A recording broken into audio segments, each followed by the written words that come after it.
በስመ አብ ወወልድ ወመንፈስ ቅዱስ አሐዱ አምላክ አሜን። ጥር 9 በዚህች ቀን የከበረ አባት አባ አብርሃም አረፈ። የዚህም ቅዱስ ሰው አባቱ ድሆችን የሚወዳቸውና የሚራራላቸው ነው። በዘመኑም በግብፅ አገር ታላቅ ረሃብ ሆነ።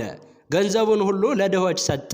እርሱ እጅግ ባለጸጋ ነበርና ከደግነቱና ከታማኝነቱ ብዛት የተነሳ እርሱ ባለበት አገር ዙሪያ ያሉ አገሮች ሁሉም የምድራቸውን ፍሬ በእርሱ ዘንድ አደራ ያስቀምጡ ነበረ።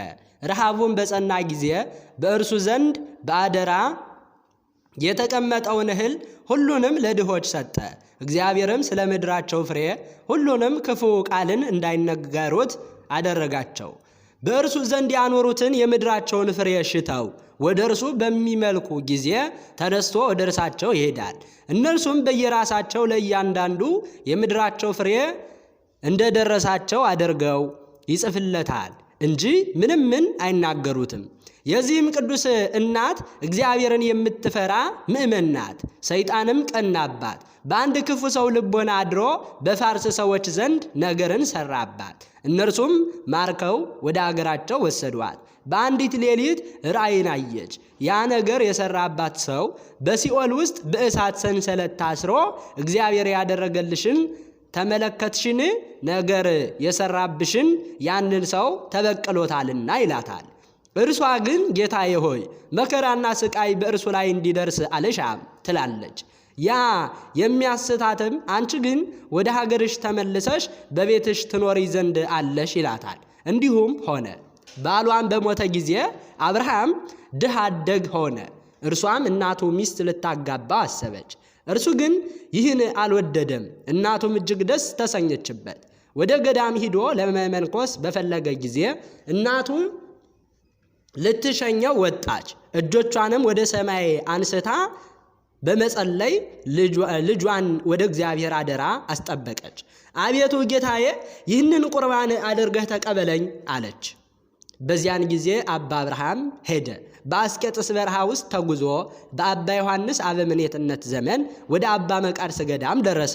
ወደ እርሱም ወደ አባ ዮሐንስ ገዳም ገባ። ተወዳጅ ልጅንም ሆነለት። በጎ ተጋድሎውንም ጀመረ። በአንዲት ሌሊት ራእይን አየ። የበዓቱ ጣሪያ ተሰነጠቀ። የክብር ባለቤት ጌታችን ኢየሱስ ክርስቶስን በኪሩቤል ሰረገላ ተቀምጦ ወደ እርሱ ሲወርድ አየው። ኪሩቤልም ያመሰግኑት ነበረ። እርሱም ፈርቶ ተንቀጠቀጠ፣ ፈጥኖም ሰገደ። ጌታችንም ባረከውና በታላቅ ክብር ወደ ሰማይ አረገ። ጌታችንም የወረደባት በቤቱ ጣሪያ የተሰነጠቀችው ምልክት ሆና እስከ ዛሬ በመታሰቢያነት አለች። እርሷም ለመንፈሳዊ አባቱ ለአበምኔቱ አባ ዮሐንስ መኖሪያ ቅርብ ናት። እርሷም በግንቢግ ትባላለች። የእግዚአብሔርን መልአክ ሁልጊዜ ይጎበኛቸዋል። ብዙ ምስጢራትንም ይገለጥለታል ያስገነዝበዋልም። ከዚያ በኋላ አባ አብርሃም ወደ ደብረ ሐርዮን ሄደ። በዚያም አባ ጋርጊን አስገኝቶት ወደ አስቄጥስ ገዳም ከእርሱ ጋር ወሰደውና እስከ ዕረፍታቸው ጊዜ በዚያች በዓት ኖሩ። አበምኔቱ አባ ዮሐንስም ባረፈ ጊዜ በአባ አብርሃም ላይ ሰይጣን ታላቅ ደዌ አምጥቶበት 18 ዓመት በዚያ ደዌ ውስጥ ኖረ። ዕረፍቱም በቀረበ ጊዜ የጌታችንን ሥጋና ደም ያቀበሉት ዘንድ ወንድሞቹን ለመናቸው። ከተቀበለ በኋላ መንፈሳዊ አባቱ አባ ዮሐንስ ወደ እርሱ መጥቶ እነሆ ወደ ታላቅ ሰርግ እግዚአብሔር ጠርቶሃል አለው። ከዚህ በኋላ ዕድሜው 80 ዓመት ሆኖት በሰላም አረፈ። በዓታቸውም እስከ ዛሬ የታወቀች ሁና ትኖራለች። ለእግዚአብሔር ምስጋና ይሁን። እኛንም በዚህ አባት ጸሎት ይማረን፣ በረከታቸው ከኛ ጋር ትኑር ለዘላለሙ በእውነት አሜን።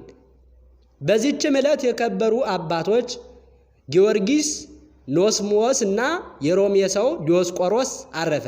የአባ ኪናፎርያ የበጥሪቃና የጥምያኒ መታሰቢያቸው ነው። በረከታቸው ትድረሰን። ለእግዚአብሔር ምስጋና ይሁን አሜን።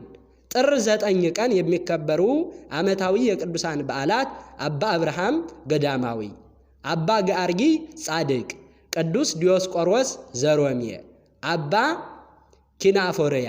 ወርሃዊ በዓላት ቅዱሳን 318ቱ ሊቃውንት አባ በርሱማ ሶርያዊ ለሶርያ መነኮሳት ሁሉ አባት። አቡነ እስትንፋሰ ክርስቶስ የብሔረ ብፁዓን ጻድቃን አባ መልከ ጼዴቅ ዘሜዳ። ቅዱስ ዞሲማስ ጻድቅ። በረከት በጻድቅ ሰው ራስ ላይ ነው፣ የኃጥአንን አፍ ግን ግፍ ይከድነዋል። የጻድቅ መታሰቢያ ለበረከት ነው፣ የኃጥአን ስም ግን ይጠፋል። ዘአቅረብኩ ማሕሌተ አዘኪሬ አእላፈ እምእለ ተጸምዱከ ዘልፈ ለእለ ያነብብ ተወከፍ ሰንደቴ መጽሐፈ እንተረሰይከ እግዚኦ ጸሪቀ መበለት ወኩፈ እምእለ አብኡ ብኡላን ዘተርፈ። ነቢያት፣ ቅዱሳን፣ ሰባኪያን፣ ሰማዕታት፣ ጻድቃን፣ መላእክት፣ ትጉሃን ደናግል፣ አዲው መነኮሳት ሄራን ባርኮ ባርኮ ጉባኤ ዛቲ መካን እስከ አረጋዊ ልሂቅ ወምንዑስ ሕፃን ለዘ ጸሐፎ በክርታስ ወለዘ አጽሐፎ እንዘይደርስ ለዘ አንበቦ ወለዘ ተርጎሞ በልሳን ሐዲስ ወለዘ ሰምዐ ቃሎ በእዝነ መንፈስ በጸሎተ እሙ ማርያም አራቂተ ኩሉ እምባይስ ህቦረ ይመሐረነ ኢየሱስ ክርስቶስ አሜን። ይማረን።